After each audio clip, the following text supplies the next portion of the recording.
Começa agora! Antes e depois da lei.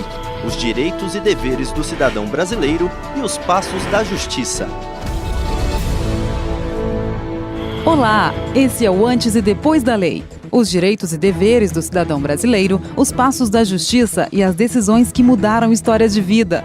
No programa de hoje, vamos falar sobre o que mudou antes e depois da lei antifumo, em vigor desde quarta-feira, dia 3 de dezembro.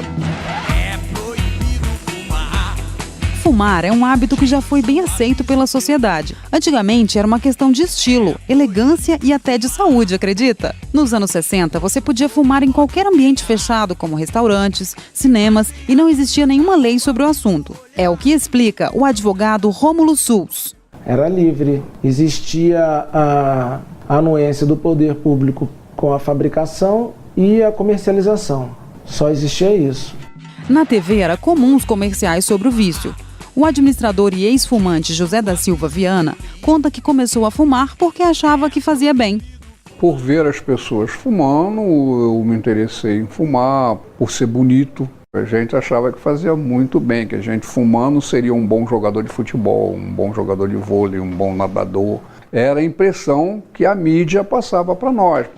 Com o tempo, as pessoas perceberam que o cigarro não era exatamente aquele glamour. Em 1990, começam as primeiras proibições sobre fumar em locais públicos. Foi quando as propagandas foram obrigadas a inserir a famosa frase: o Ministério da Saúde adverte, fumar é prejudicial à saúde. Para o pneumologista Celso Rodrigues, essa medida foi extremamente corajosa. Foi a primeira mensagem importante e corajosa do Ministério da Saúde de enfrentar e obrigar a indústria fumageira de imprimir isso na carteira. Sabia que só com uma tragada você ingere 4.700 substâncias tóxicas? Celso Rodrigues fala sobre a composição desses elementos. Todas substâncias praticamente tóxicas, né?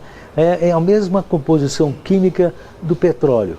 E o alcatrão nada mais é do que o piche do asfalto. É aquilo. É o produto final da queima do petróleo. E o produto final da queima do cigarro é o alcatrão. E ele é que vai dar alterações não só do câncer, que não tem nenhum aparelho do nosso organismo que esteja livre, mas a área mais atingida de câncer é a boca, é a garganta, o pulmão. O ex-fumante José da Silva ainda carrega as consequências do vício na vida. Ele que fumou durante 40 anos. Eu sofri uma pneumonia e internei no hospital e fui fazer o tratamento. Aí eu fui obrigado a ficar 7 dias no hospital e sem fumar. Daqui a pouco você confere os impostos que aumentaram sobre o preço do cigarro. Já, aqui no Antes e Depois da Lei. Você já conhece as redes sociais do STJ?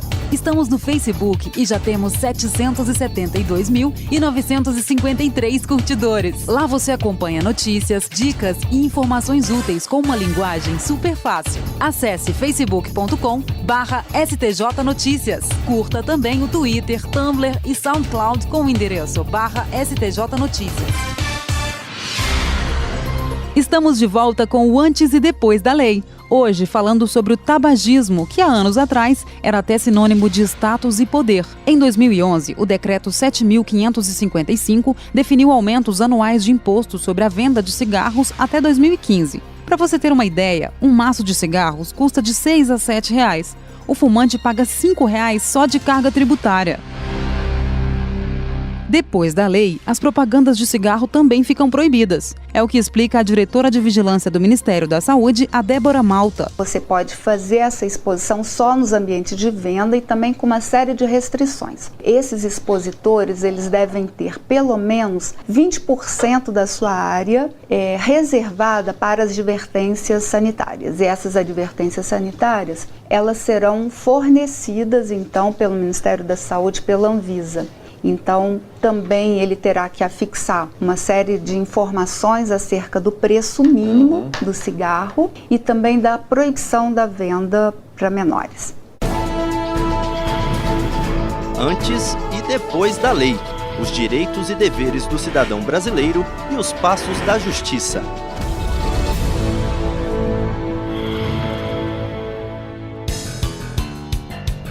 Os incomodados que se retirem. Antes da lei, o não fumante tinha que se acostumar com a fumaça. Hoje, muitos fumantes vão para fora de bares e restaurantes porque acham que ali, por ter uma certa circulação de ar, não vão incomodar ninguém.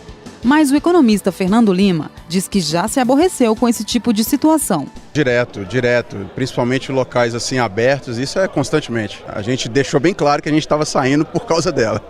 Os famosos fumódromos continuam proibidos, o que na verdade já acontecia desde 2011. A instalação do dispositivo do fumódromo sempre foi bastante controversa, porque novos estudos mostraram que o fumódromo ele não era eficiente. Ele não impedia completamente a contaminação dos demais ambientes.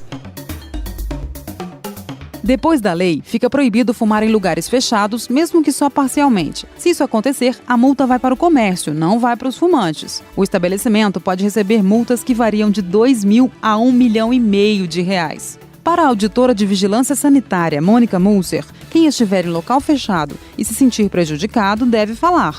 A primeira alternativa é uma abordagem educada. Em geral, os fumantes pediam desculpa, paravam de fumar ou se afastavam. A segunda alternativa é, se você estiver no estabelecimento, peça que o responsável pelo estabelecimento tome as providências. Se você estiver num restaurante, algum lugar assim, porque de qualquer forma a responsabilidade é dele. Sabia que a cada 6 segundos o cigarro faz uma vítima fatal? 6 segundos. O tabaco causa mais mortes do que a AIDS, o alcoolismo, os acidentes de trânsito, homicídio e o suicídio juntos. O médico e coordenador do programa do Superior Tribunal de Justiça, o STJ Sem Tabaco, Dr. Andral Codesso Filho, fala sobre uma previsão bem preocupante. Se não houver uma mudança, uma redução, a quantidade de pessoas que fumam no mundo, está previsto para 2020 8.400.000 mortes por ano. O ministro aposentado do STJ, Fernando Gonçalves, que ingressou no Superior Tribunal de Justiça em 1996, mesmo ano em que foi sancionada a lei antifumo. Ele conta que já foi fumante e para deixar o vício é difícil. Bom, primeiro, foi uma lei direcionada à saúde pública, né? Uma lei muito boa, e trouxe um benefício extraordinário. Eu mesmo fumei 27 anos e parei. E eu tenho impressão, quase que certeza, que se eu estivesse fumando, talvez eu tivesse morrido. Eu acredito que não existe ex-fumante, existe fumante parado, porque o vício é terrível.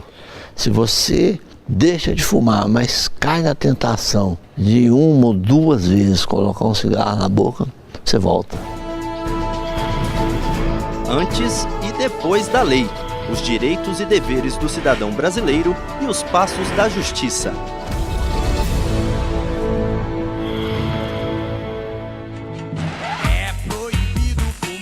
Esse foi o Antes e Depois da Lei, com informações sobre as principais mudanças na legislação brasileira.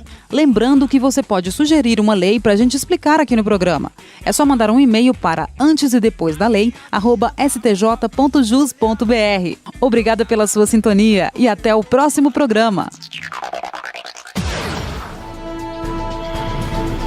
Antes e depois da lei, os direitos e deveres do cidadão brasileiro e os passos da justiça.